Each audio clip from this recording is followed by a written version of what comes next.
It might be February, but it's still silly season in the mainstream media. COVID's taken a backseat, Sue Gray's out in some form, and there's knackle to talk about. So, all that fake news dressed up as serious news is still flooding the pages and the airtime. In at 10, abdication alert. No, not Charlie or even Will's. 8-year-old Prince George will refuse to be king, like he refuses to eat his greens. Yes, after seeing what a massive success Uncle Harry's made of things, Georgie will give up the throne. Says his nanny? Palace Insider? No, the head of a group calling for the abolition of the monarchy. Sounds legit. At 9, the Mail's weekly turned daily instalment of Those Scumbags Don't Need Handouts.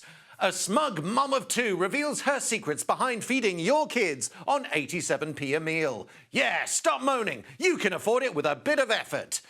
Oh, not her kids, of course. Right at the bottom, Sam admits she doesn't follow the plans herself, or even budget. Why should she? She's not some kind of scrounger like you. At 8, Auntie Beeb's website. Pillow fighting turns professional. A massive total of 24 widows battled it out for the belt that literally no one else thought was a thing. In at 7, woman has baby. I'm having a baby. Oh! Yeah, thank you very much. You know, the one who reads out the number to call, formerly the babe in the booth. Different times, eh, Matthew Wright? At 6, The Mirror with a bit of human interest. An 82-year-old granny has been holidaying at the same hotel for 80 years. Not sure the early years were a conscious choice. Anyway, spent £20,000 on it too. And the paper reveals she's already booked her favourite hotel this Easter. I assume it's the same one again, it doesn't say. But why break the habit of a lifetime? At 5, GB News. Could be anything from its output, to be fair. But what about marking the anniversary of Winston Churchill's funeral? Yes, it comes around earlier every year. How to do it?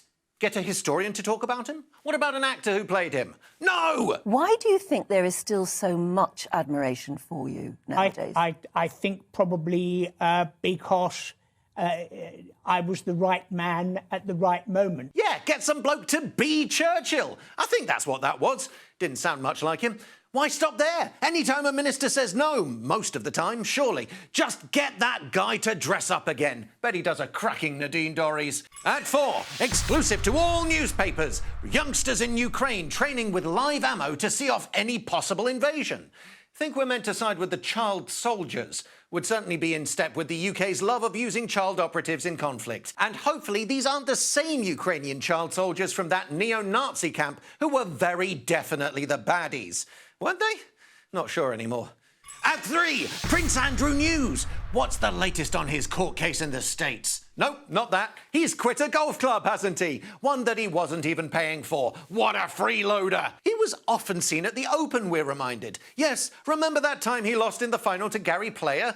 No, me neither. At 2, chipping hell. Scottish mum Julianne Morgan finds a 7-inch chip as big as her head in a bag of Lidl Deluxe Maris Piper fries. Bit too much detail, sounds suspiciously like a press release. We've kept it in the freezer so it makes us smile every tea time, said Julie. The long winter months will surely fly by. And at 1, sticking with 7 inches, the Daily Star's got the health news we were all waiting for. It's just about safe for work, but maybe minimise me if the boss is around. The NHS gets involved in the whole big shoes, big socks debate. How? Well, a decade-old report, one which saw boffins measure 104 feet and penises... Peni? Yeah. From teens to pensioners. Nice work if you can get it. And the findings? It's all total cock. Like all these stories.